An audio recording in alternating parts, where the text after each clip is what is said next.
shattered and grieve. See the devil wanna scatter and deceive, and God's no love, he'll leave you battered to bleed. Every day getting sadder we need. And he actually came to my school, and I heard him, I met him, and we had become friends.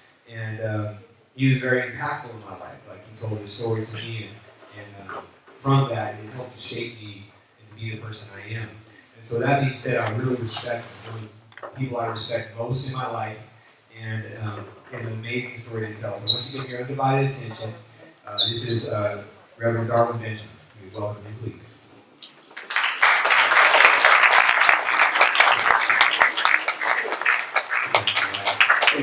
First and foremost, man, what you just received from one of your instructors here, I know many of you didn't want to feel that, you didn't want to hear that, but I am 61 years old, good looking and black, definitely somebody.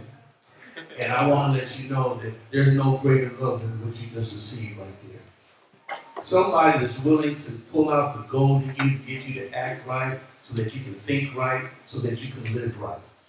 You got too many fair weather friends that want to do a lot of happy things, but don't end up happy. Here now, and I'm just going to spend a few moments with you, basically just to talk about choices. Everybody say choices.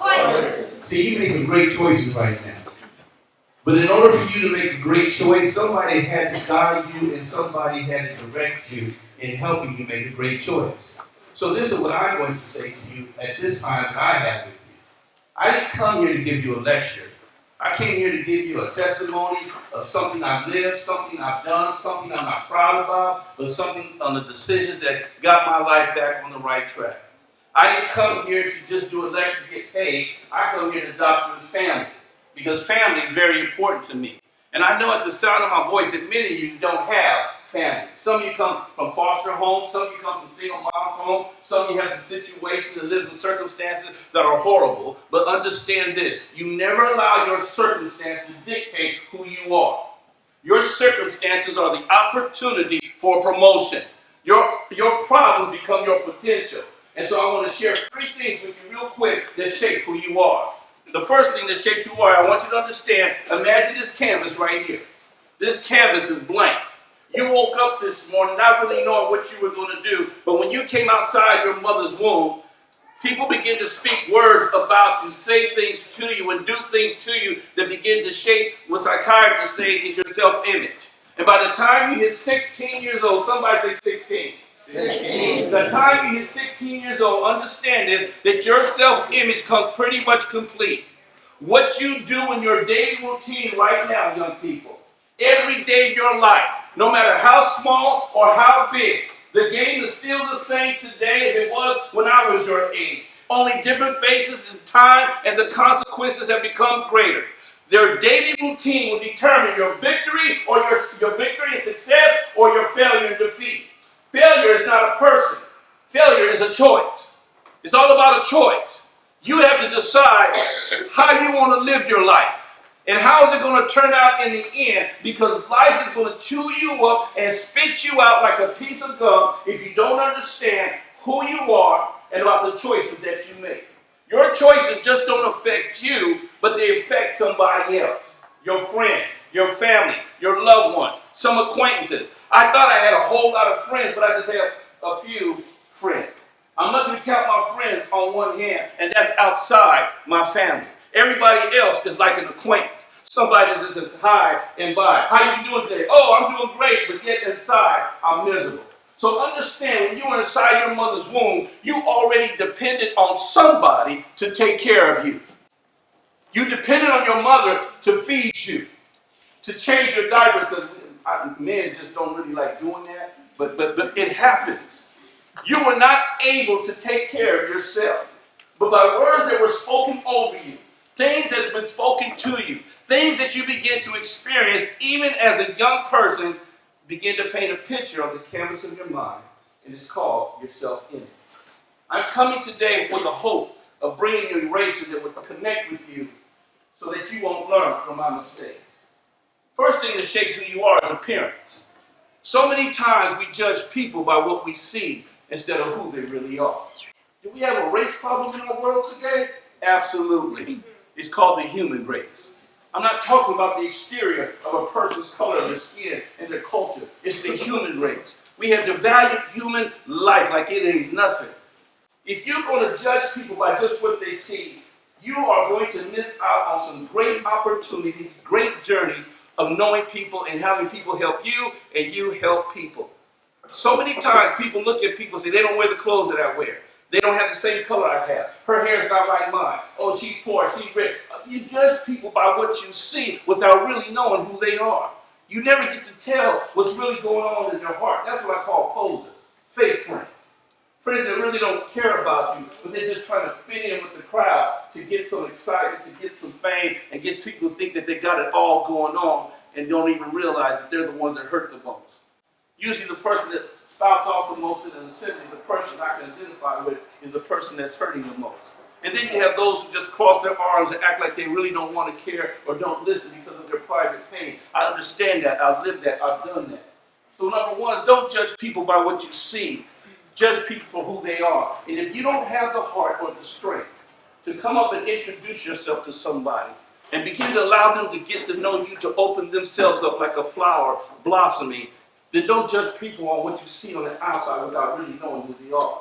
The second area that's going to affect who you are is performance. Somebody say performance. Performance. What do you do, young people? 8th grade class, getting ready to enter into high school. What do you do to get accepted by your friends or to fit in with society? How far are you willing to go to perform to gain somebody else's acceptance when they haven't accepted you in the first place? How far do you have to compromise the morals of your heart, the convictions of your heart, your dreams and your goals, just to gain the acceptance of somebody that you probably won't even know later on in life? How far are you willing to go to compromise those areas in your life? For example, what's coming out of your mouth in 8th grade? 8th grade, I guess that's the age about 12, 13, 14, is that? 13? 14. Man, and I know, let's just keep it real. That's why I like to call my assembly, keep it real. I know most of you like to get around people, start cussing, calling people outside the name and making fun of people and doing jokes. Where did that come from? Because, 13 years ago, you was inside your mother's womb, and the only thing that came out of you was this. Wah! Wah! Wah! But now, all of a sudden, I'm walking on my 2 feet, and I don't need my mom to dress me, but I need my mom and dad to buy me the clothes. But, I'm going to let this negativity come out of my mouth and begin to belittle people and put them down and make jokes and call it fun. What areas are you willing to perform to gain somebody's acceptance? Young people, if you're going to follow the crowd, you better find out where the crowd's going, because that's exactly where you're going to wind up. You might say it's not going to happen to me, I have time. I've said the same thing, and I got caught with time. I watch young people all the time. When I did 20 years in prison, watch young people like you come inside and get a dose of reality. Wishing that they could enjoy their freedom, but now they're in bondage, listening to somebody else outside their mom and dad to tell them how to live. Living with metal toilets and have bars across their doors and eating state food, and yet they still have food, shelter, and clothing, but they lost their dream. Why? Because of one decision, one choice that alternated their life. The second area is performance. The third area is this is important. Somebody say important. I came here because I know you may not believe this, but I need to tell you this. I love you. I don't even have to know that you love you. You know why I love you? Because you're one of my best friends' design. You're a human being just like me. And I never appreciated life, y'all, till life was taken from me. I was a high school All-American. I grew up in Compton in Inglewood, California.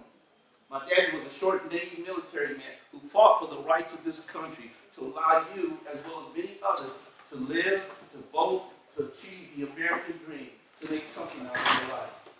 When growing up in Compton, I was growing up at a time where they say it loud, I'm black and I'm proud, and all of a sudden I realized that hanging out with my people got me in trouble. My daddy loved us enough that we were fighting in elementary school just to keep our lunch money in our pocket. So my dad had so much love for his boys. He had he had one older son, a younger son, and I was in the in-between. And my daddy had 3 rules. Can I share with you my family from my daddy? My daddy was 83 years old, still living, just lost my mom last year. Can I share with you what they taught me that stays with me this day that I have taught my children? Yeah. My daddy has 3 rules. Somebody say 3 rules. 3 rules. Rule number 1. He He said, boys, this is my house. I'm paying the bills. I'm putting food on the table. I'm taking you to get in a vehicle to take you to and from wherever you need to go. This is my house. I am the king of this house. And if you don't like the rules that I put in place to lead you, to guide you, to correct you, that you can have it better than I do, then I'll pack your bags, whoop your behind, and throw you out the door. Dang. Rule number 2. You see this woman standing to my right, sons? Yes, sir. This is your mother. We're like, oh. He's like, if you ever raise your voice or put your hands on my wife and disrespect her, you're disrespecting me. She's my wife, which is your mother. And I will pack your bags, whoop your behind, and throw you out the door. Now, as a young man, elementary, going into junior high school, I'm like, okay, the house is important. We must obey Dad. He's not playing around. And Mom is important. This is personal to Daddy, but I couldn't understand why would you want to pack my bags, whoop my behind, and throw me out the door. See, I only heard part of the message. Rule number 3. He said the time's going to come where you're going to get big, you're going to get strong, you're going to lift weights, you're going to get into martial art, you're going to meet girls and they're going to lie to you, and you're going to think that you can live any old kind of way in my house. And when that time comes, boys, I got some good news for you. I'm drawing the line in the sand. It's going to happen. It sounds like my daddy's been there before. He experienced something that we had not experienced yet. He said it's going to happen. And when it does, I got good news for you. It's going to get physical. You're going to try to take out the king. And when that comes and when it happens, you better let me win. Because if you don't, when you're asleep, I'm going to pack your bags, whoop your behind, and throw you out the door. In other words, I'm going to win one way or the other. And I love you enough, son, if you don't want to accept my guidance, if you don't want to accept my instruction, if you don't want to accept my discipline, there's really nothing I can do for you. So I'd rather pack your bags and throw you outside the door and live the life that you want, because I don't want to bear the pain of seeing my kids fail and throw away potential to accept problems. I said I would never say to my kids what my dad said to me. Like I said, I only heard part of the message. I didn't hear the part that he loved me enough that he would lose me so that he can gain you. I wish I would have listened to my dad. I wish I would have listened to my dad more than my friends who never provided for me. My friends never put a roof over my head. My friends never bought me a car.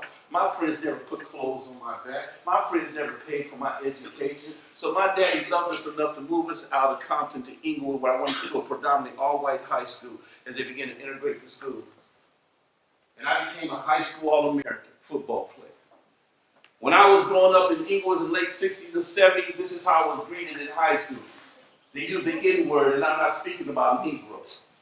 For those of you that like to use the N-word even in your young age, let me tell you what a nigga is. A nigga is an ignorant person, and anybody could be an ignorant person. So when somebody said, "What's up, my nigga?" he said, "What's up, ignorant?" Because you don't know about your culture. You don't know about life. So they're just trying to fit in with the crowd, speaking language that's not even acceptable to most people who will look at you like, "You can't come at me better than that?" And so that's how I was greeted. I was called Sambo. I was called by white people words that you didn't even want to hear, but I went to this all-white high school, and I became this high school All-American. As a sophomore, I played varsity football. I ran for 1,500 yards 3 years in a row. That's preseason, practice, regular season, and playoffs. 3 years in a row. They called me Darwin, the Dark, the Roll Under Benjamin. He scores again. Inglewood will not win a football game in nearly 3 years, begin to win, and all of a sudden their language began to change. I was no longer the N-word or the Sambo. They were calling me by my name. I began to get recognition, gained affiliation, and all the races. People would show up to Inglewood High School to come watch this little skinny black boy run this ball. It wasn't because I loved the sport. I thought sport was a way out to become successful, because football was a man's game. My aspiration, my dream, if you don't have one, you need to get one, was to make millions of dollars, go back to my community and give back, and bring my mom and dad out of the hood. So here I am in high school. Recruited by 52 major colleges. Let me just name a few of them for you. USC, UCLA, Arizona State, Hawaii, Air Force, Berkeley. I can win anywhere in the world paid based on my gifting of playing football. Carrying a piece of leather with air in it across the end zone. The gift was so strong, and your gift will make a room for you, that even my teachers, who I thought would look out for me, didn't look out for me. They said, Darwin, when you show up on Friday, don't worry about the test, just go run that ball. They were more interested in having a winning season and their reputation than they were interested about me. Can I tell you something in love, my children? I'm going to call you my children because I choose to adopt you. Your teachers don't see you as a dollar sign. The greatest paycheck that your teachers get to have, if you allow them, is to invest into you what they've learned as an instructor, as an educator, as a mom, as a dad, as a human being. The wisdom, somebody say wisdom. Wisdom. The wisdom of life. Why do you think you have people older than you? Because life is all about choices. Life is all about choices. Your life is built on the decisions you make, the principles you choose to live by, the character you choose to develop, and the attitude you choose to have about life. Whatever information you're choosing to receive, you have to dissect it and see what fits in for you, what will work for you, and what doesn't. But if it doesn't work, if anybody's speaking into your life, positivity, people speaking into your life, keeping it real, that's the person I want to listen to. I don't want to listen to a person that's going to be degrading and putting me down and cussing, because anybody can do that. Anybody can learn how to do drugs. Anybody can be gang affiliated. Anybody can be rebellious. Anybody can lie. Anybody can cheat and steal. In fact, it's normal. It's common. But I'm looking for the heroes. I want to be a hero that doesn't flow with the drift of the crowd, but will be able to stand against the crowd. I want my life to have purpose and meaning. I want my life to be successful. I want to leave a legacy, not for my mistakes, but for my accomplishments. Because I didn't take care of business in high school. Throwing a free education. Do you understand you're getting a free education right now? It's not costing you a dime, but it's costing the taxpayers of this community to put you through this school. It's free. Somebody say free. Free.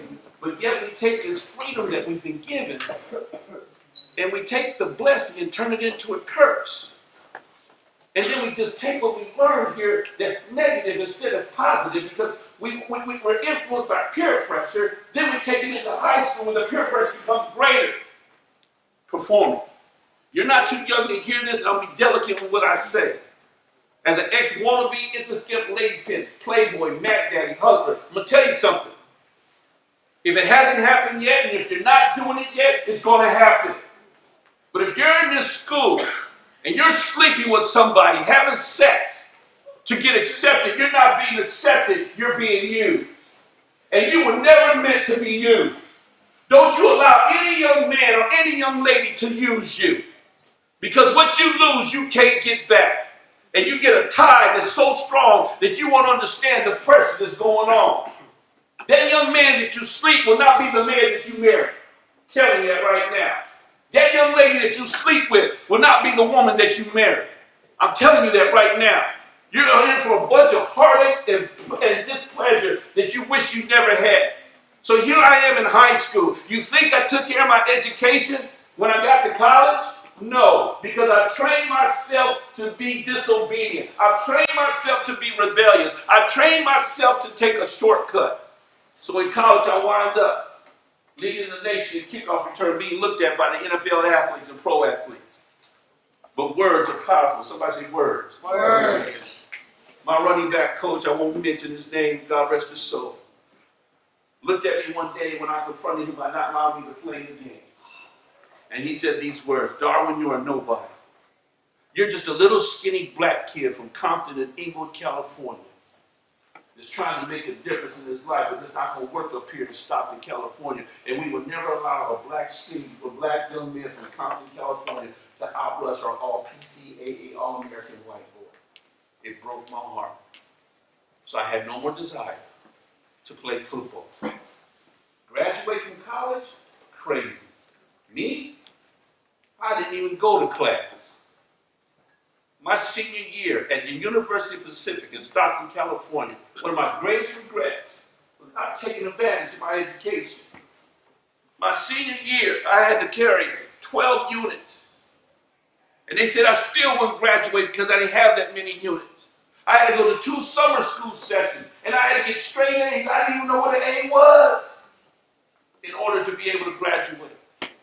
When I went home to visit my parents, they got a letter from the University of Pacific saying that I was about to lose my scholarship and get kicked out because I didn't take care of my education. I saw the hurt and the pain on my mom and dad's face. But the only thing they ever asked of me, son, take care of your education and begin to live a great life. I really didn't care like maybe some of you in this room don't really care what's being said right now. But boy, I tell you what, I wish I would have listened and followed those rules.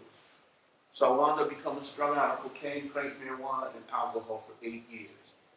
In this clique that I had, I became one of the major suppliers and dealers in Stockton, California in my time. I began to use women, not proud of that fact. I became an alcoholic. And this is the life that I chose to live. You know what's interesting? When I came out of my mother's womb, I didn't have to deal with all that. I didn't know nothing about the drugs, the alcohol, the gangs, the money, and all that stuff. But all of a sudden, because words of people spoke to me, began to paint a picture of the canvas in my mind, and the things that I watched on TV, the things that I listened on the radio, began to put the final touches on my life. Friday, Saturday, Sunday, my house was packed. Numerous amount of drugs, back then being open, people showing up to my house, using my cars. Now instead of hearing the roar of the crowd running a football, I'm hearing the roar of the crowd of being a drug dealer, and a drug addict, and an alcoholic for people loving me for what I had and not who I was. I met this beautiful Hispanic girl. She was fine as wine, and she was just my kind. She was Latina. She was bad. She was bad to the bone. Met her at a club. We had a song called She's a Break. Woo! That's old school dancing, y'all. It's called Washington Machine. I know y'all don't know about that. But my relationship with this woman was simply this. There was physical abuse, verbal abuse. I would chase her through the window. She would hit me with a car, and she would catch me in hotel rooms being very intimate with women. And this is the woman that I claim to love. It's amazing when you compromise your convictions and your character, young people, how far away you will get from truth and exchange the truth to live a lie. One day she came to me, she says, Ben, I'm pregnant. I said, Charlie, you better go see some of your essay friends. That can't be my child. Can I say something to you? Outside the educational point will always be an educational point. Those of you trying to find that short way out, trying to fit in, trying to be that baller, trying to get all that gold, that house, all that kind of stuff. This is where your mindset is because you see your mom or your dad or your homeboy or somebody in the neighborhood telling you that lie. That lie, it looks like the truth, but it ain't the truth. Can I tell you something? That drugs and alcohol will numb you to the real issues of life. It will take you further than you want to go, cost you more than you're willing to pay, and keep you longer than you're willing to stay. Your choices don't only affect you, but affect somebody else. Some of you, even at the sound of my voice, are victims of choices that your mom and dad have made, and you can't get over it. But let me say this to you, learn how to forgive your parents when they do the best they can with what they have. They can't give you what wasn't given to them. But this is my relationship. She was pregnant with twins. Twins. I was like, on May 13th, May 25th, 1985, she gave birth to twins. One looked just like me.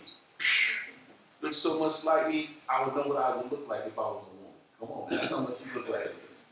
And then I went around the corner as I heard this voice. And she was an identical twin. And she was misfortunate as Darwin. Her name is Natasha Marie Benjamin. Me and Mama just party. Drink. Smoke. Did all that stuff. Went around the corner, and there I saw my own flesh and blood. Her name is Natasha Marie Benjamin. Natasha's eyes were twice the size. Her head was twice the size of a normal child. Her eyeballs. She had a cyst that went from the lower part of her head to the lower part of her back. She had no rectum, and all of her organs from the top of her chest to the lower part of her back were born on the outside of her stomach.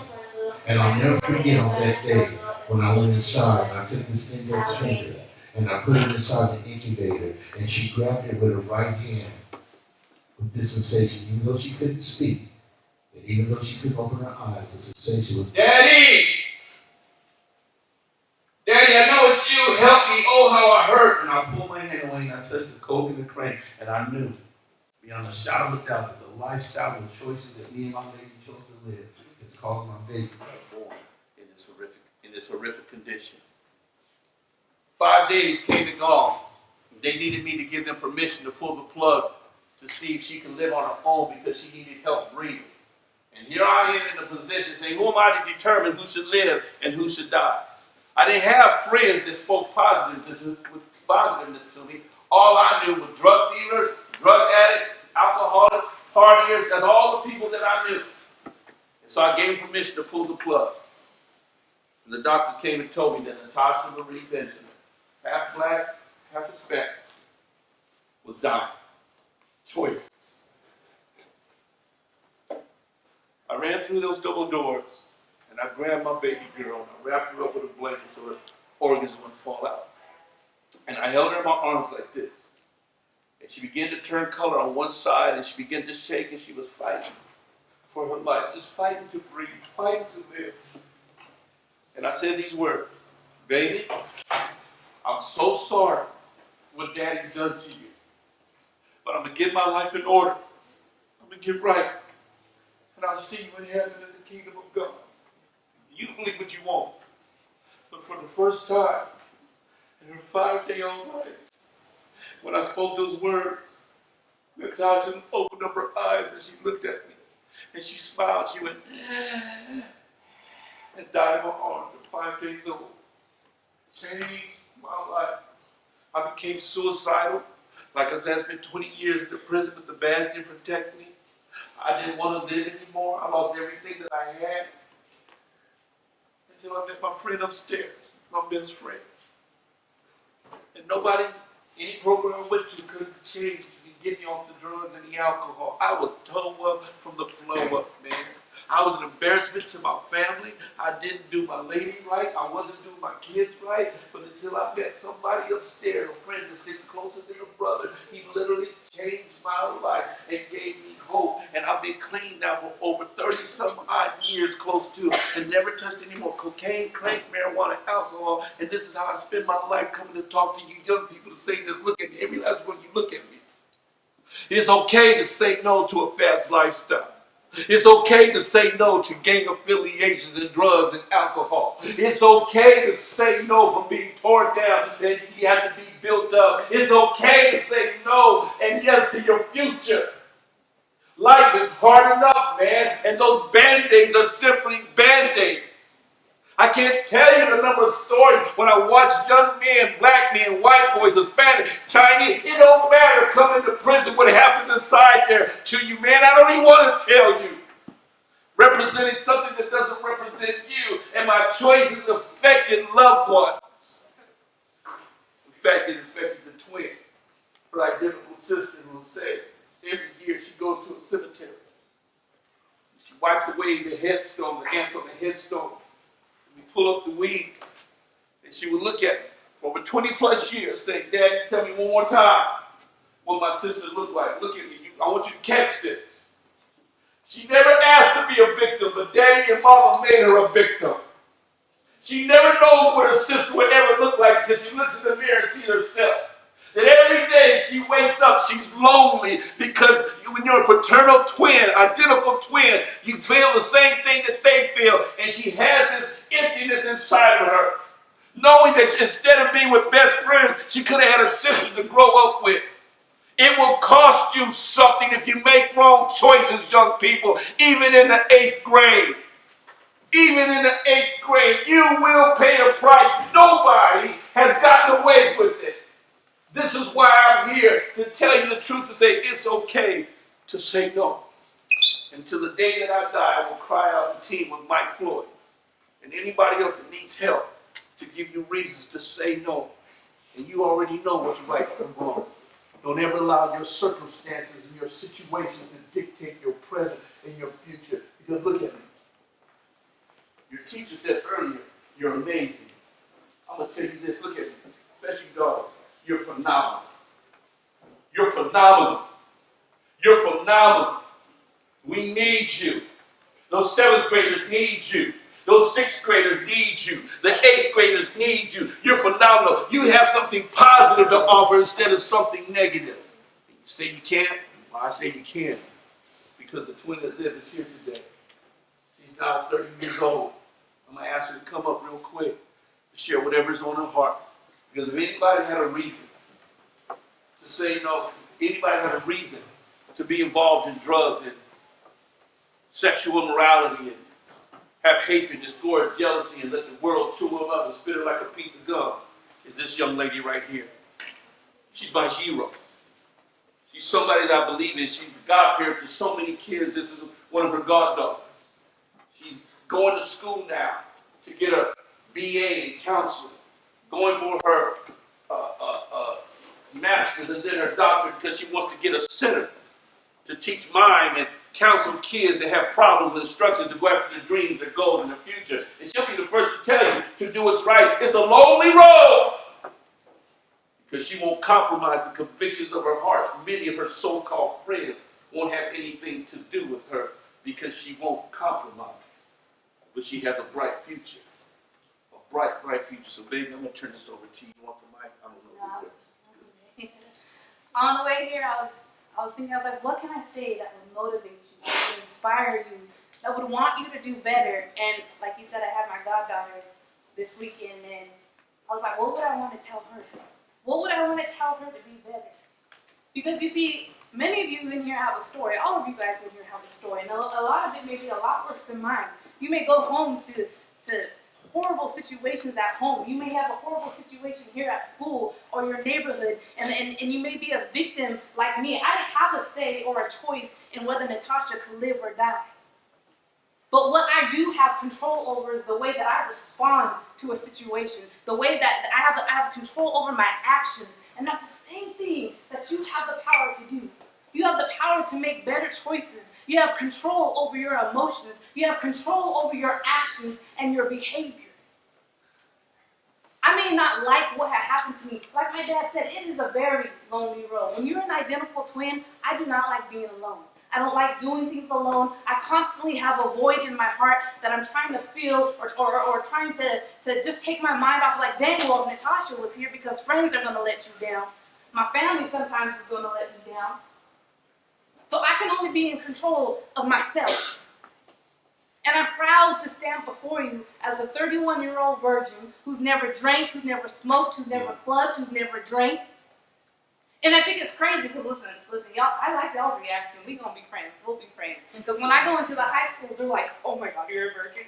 Like, I've had people come up to me, can I shake your hand? I've never met one before. Met one, a virgin. Sit down.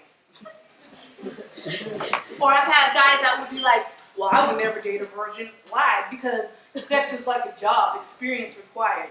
Well, if I was hiring, you would be overqualified, you nasty. Like, how are you, just because you made the decision to have sex, and now you can't live without it, why do you expect me to make the same choice that you did? So now everybody that you're going to be with, I know what you're going to be doing, and that's going to entice me to want to be with you. And then if we don't get married, I just slept with somebody else's husband. Now the sad thing is, if I was up here and I was like, this is my daughter, and let me talk to you about the choices of being a teen parent, you would probably be more inclined to remain absent. You would respect me more because, man, that would be so hard. I don't want to worry about having a kid, or I don't want to worry about STDs or AIDS, or, listen, when I break up with somebody, I go crazy. Like, I'm crazy, okay? I'm half black, half Mexican. That's just crazy.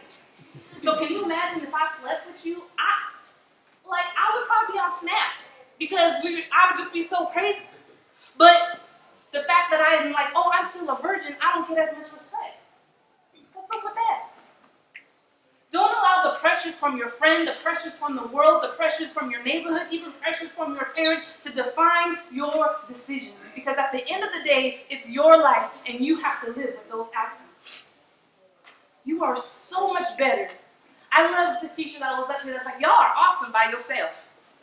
If you have friends that aren't going to make you awesome as a team, bye. Because I can't afford to go down the road that you're going. I can't afford to wind up in prison. I can't afford to have a kid and not be ready for a kid. I can't afford to have a record. I can't afford to live with depression or suicide. Don't let somebody else's reaction, don't let somebody else's action define who you are. Right. If you're in this room and you're dealing with people who are bullying you, listen, can I be real for a minute? So I wasn't always this cute. When I was in elementary school, like, my mom didn't know how to do my hair because we got that mixed breed hair. So even though I wanted beautiful straight hair or the mixed hair, like, I didn't have that. And all the girls at my school, they had straight, beautiful hair, combing their hair. So I thought I'd comb my hair even though it's nappy, and it would just get bigger and bigger and bigger. I had glasses that looked like magnifying glasses. I was a lot more chunkier. I was just not cute in elementary school. I was the ideal target to bully, like, just bully me. I had a shirt that said bully me, okay? But I was never bullied. I was always cool with the jocks. I was cool with the people that were smart. I was cool with the nerds. I was just cool with the popular. I got along with everybody. And I think that it was because I was confident in myself. And regardless, if you try to make fun of my pudgy nose, I'll make right fun back. Like, oh girl, you know my nose is pudgy. I know it's pudgy. Oh, your hair's nappy, girl, I know. Like, I would make fun of myself before I would allow you to make fun of me because I knew who I was. I was confident and secure in who I was. I fell in love with myself first. So regardless of what, you can hate on me all you want, but it's not going to affect me. I made a decision in my mind. I made a choice that regardless of what you say, I have friends that smoke weed. I have friends that dabble in violence. I have all types of bad friends and good friends. But I'm not going to allow the way that you live to define who I am. Do you know why I choose to remain a virgin until I'm married? Do you know why I won't party or do drugs or alcohol outside of, don't you think me, my twin dying behind those things are a good enough reason? But can I give you a better reason? All of you. All of you. If I'm the only one that's going to make a stand, if I'm the only person that you can look up to and be like, you know what, she held it down for 32 years, I can hold it down. If she can do it, I can do it. Then I'm going to remain that type of person because I want to inspire you. I get to travel the world with my pops talking to y'all. I hold mind conferences. I'm doing a lot with my life, making good and positive decisions. I don't care what type of environment you are in. Let me tell you, it's going to get better, I promise. Your home life may suck, but guess what? College is right around the corner. And if you keep up with your grades, if you make good decisions, you can go anywhere you want and get out of your neighborhood. You can get away from your family. I'm not condoning separating your family. We want reconciliation, yes we do. But it will get better. But it will not get better if you don't put your mind to it and if you don't put the effort in to make good decisions. You guys are amazing. You're amazing alone. How much more amazing can you be together? So I love you guys. We really, really do love you guys. We wouldn't do this if we didn't like doing it. Can you imagine me taking a picture with all you guys, #hate what I do? We love what we do because we love you. And like my pop said, we do need you. Y'all watch the news. Even if you don't faithfully watch it, you see the issues that are going on in the world. We don't need any more people who are going to do violence. We don't need any more people doing drive-by shootings. We don't need any more people making bad decisions. We need people who are going to take a stand, who's going to believe in themselves and follow the convictions, the morals, and the values of the heart. We need you. We love you. God bless you.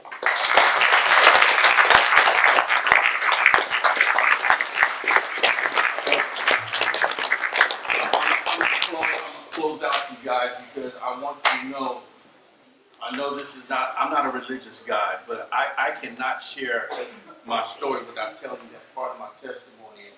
I don't know who you believe in or what you believe in, but I'm going to tell you something. There's somebody that believes in you. And if it wasn't for God, I wouldn't have a family. If it wasn't for God, I wouldn't be alive today. If it wasn't for God, I wouldn't be able to have the honor to speak to some champions in this room. Now you have an opportunity to develop relationship with people as well as a relationship with God. This woman that I have physically abused and verbally abused and took me to abortion clinics to kill my children is now my wife today. And we've been together now for 20 some odd years, known each other for 35, 32, something like that. And man, I'm happier with her now than I've ever been before. And She's right there in the back, sitting next to Ron. Can you wave, baby? That's my girl. My girl saw gold in me. My girl saw that I was worth waiting for, and I took a stand, y'all. Everybody say stand. I took a stand. This is when I made my decision to get things right. I looked at my lady and I said, listen, I'm going to do this thing for the man upstairs, whether you won't like it or not. I'd rather do it with you, but if not, oh well, I'm moving forward with him, and I'm going to make my life count, y'all. And she saw the change. Everybody say change. Change. See, there's some of your classmates that are looking for a change in you. Some of you guys, man, are doing some things, but you gather all the attention. You got followers. They're looking for a change, a positive change, until they're able to find themselves to make their own change, to do something positive. So I'm going to end it with this. Understand this. There's no disgrace getting knocked down, young people. For a hard fall means a high bounce when you're making the right stuff. You as a human being who have the right to choose good or bad, beautiful or ugly, right or wrong, you are an awesome human being. And you're made of the right stuff. There's no excuse for failure when you got teachers that want to pour into you. When you're surrounded with people that may be fake but try to be the real, why don't you stand up and be the real? Why don't you stand up and fight for a cause worth standing for instead of watching your friends slip down the curb or die? Where everybody wants to mourn and cry and weep. But why you want to mourn and cry and weep? Because they're gone when you had an opportunity to stand up and make a difference in their life. That's why I'm not ashamed to cry before you as a 61-year-old man. Because I'm in tune with my emotions. And real men still cry. Real men still feel. Real men will stand up and do what's right. Real men will watch their language around the opposite sex and open doors. Real men will learn how to lead and how to run. Real men will support one another. We have too many fatherless situations of families in our area today. And it all starts here right now. I've spoken truth to you. Some of you need to change your behavior, change your decision, change the way that you act. Stop playing the poor me victim role and say, I'm going to be better than my mom or my dad or my circumstances. I have an opportunity to do something great. I got teachers like Mike Floyd. I got other teachers that are willing to stand up and be real with me. I'm getting a free education. I'm getting 3 square meals. I may not like the meal that I'm eating here, but there's people out there that don't eat at all. They're homeless. And you have it better than them. They would love to trade positions with you to get another chance. Take advantage of the opportunity that has been given you. Take advantage of the opportunity that's given you. Your problem is your promotion. Your problem identifies your potential. But watch this and I'm done. We'll open it up for questions if you have any. My decision making doesn't start here. It starts right here.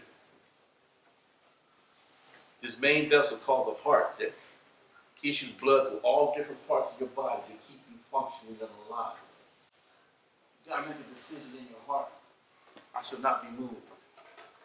And if I have to suffer, let me stand up for what's right and shine what's wrong. This is what we have to offer to you and keep it real, y'all. And I know that my assembly could not be successful without you being a participant in hearing. And so no matter where we go, no matter what we do, and now that I have met you, I may not remember your name, but I'll carry you in my heart wherever I go. Continue doing what I'm doing so that somebody, it just takes one to take a stand for what's right. So I want to issue a challenge to you. How many, just by show of hands, how many of you here will say, man, I know I can do better? Could you raise your hand? That's awesome. That's awesome. Don't be ashamed of it. Just really raise your hand. I know I can do better. Okay? How many would like to do better? Raise your hand. Come on, raise it high. Some help me. Okay. How many got something out of to know that you need to make better choices in your life? Raise your hand. I got adults out there raising their hands. Come on, look at that. Okay? Now, listen to me. Those of you that did not raise your hand, thank you for being honest. One of two things happen. Either you don't really give a rip, or you just don't care about life. And that's a scary situation to be in. Because as far as I'm concerned, everybody should be raising their hand. I could do better. And so guys, I want to encourage you. Inspire yourself at this junior high school to go for the gold. You have no reason to fail and every reason to succeed. So I want to thank you for your time. Father, we just thank you so much. There's no name above your name. I wouldn't serve any other name. Yeshua Mashiach. There's power in the name. There's victory in the name. There's healing in the name. Healing. Anointing in the name. Yes. There is peace in the name. If you would speak aloud the name, that every knee shall bow before. Every knee. Every tongue proclaim. There's power in the name. Power. There's victory in the name.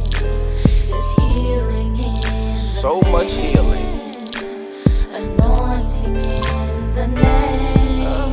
Yes. There's peace in the name. Peace. You would speak aloud the name. Every knee shall bow. Every knee. Every tongue proclaim. Yeshua, Mashiach, Jesus Christ, Jesus. the name That name. is above all names. It's above all names. And let us shout it to every nation. Every nation. You're the rock of our salvation. It's the rock.